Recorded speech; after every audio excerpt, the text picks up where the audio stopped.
Good morning. I'm Ann Daw. I'm the president of the Specialty Food Association, and I'll refer to it as SFA going forward.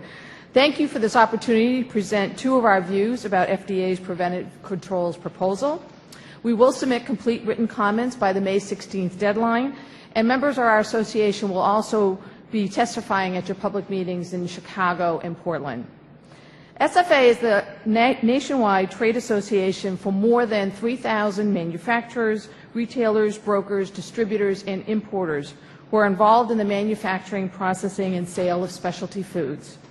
We represent a community of passionate people championing and nurturing the specialty food industry to growth, sustainability, and success. Our members' products are often identified by their distinctive ingredients and flavors, trend-setting product development, and quality packaging. And everyone who makes it is unique. Yet they share one passion: to create food that is worthy of the craft, the care, and the joy that goes into it. You might have read about these products when we held our summer fancy food shows in Washington, D.C. in 2011 and 12. You might find our members' products at retailers as varied as Cork Market on 14th Street or Dean & DeLuca in Georgetown. These quality foods are produced by small and very small manufacturers. More than 50% of our association's members have less than $500,000 of annual sales. While some market their products nationally and a few internationally, the majority of these small businesses sell their products to local and regional retailers and restaurants. More and more are sourcing their ingredients locally and are ever more aware of their responsibilities and liabilities as food providers. Our members do believe that food safety is their responsibility, but many are a bit wary about the practical effect of SFMA on their businesses. My focus today will be to make two recommendations on behalf of our members. Both recommendations reflect the desire of SFA members to market only safe foods, while realizing that this complex new regulatory structure will weigh most heavily on them, both financially and administratively. This is the reality despite what recent nationwide and international food safety scares show. That is, the large processors who can create the greatest and widest potential for food safety concerns.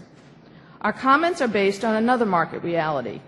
These complex SFMA and preventive control standards will be reflected in insurance requirements and in the demands of buyers. So FDA must implement FSMA. It should not make the requirements more onerous than necessary to meet the law's requirements, especially when the embellishments are particularly harmful to small and very small businesses. There should be more balance in distinguishing among the sizes of the food businesses.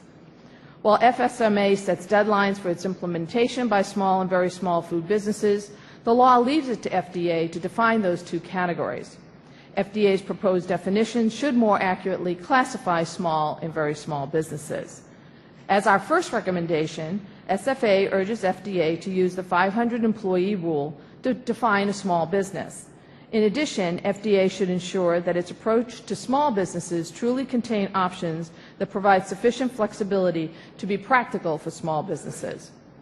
Second, SFA urges FDA to adopt a definition of very small business that is based on the 50-employee criterion, again with options that provide sufficient flexibility to be practical for these very small companies. It appears that the rules for very small and small firms are more flexible than those for the same categories of businesses that fall under the preventative control rule. SFA is still studying this issue and, if appropriate, will include association recommendations in our written comments. Thank you again for this opportunity to present the views of the Specialty Food Association, and we'll certainly submit detailed comments. Thank you very much.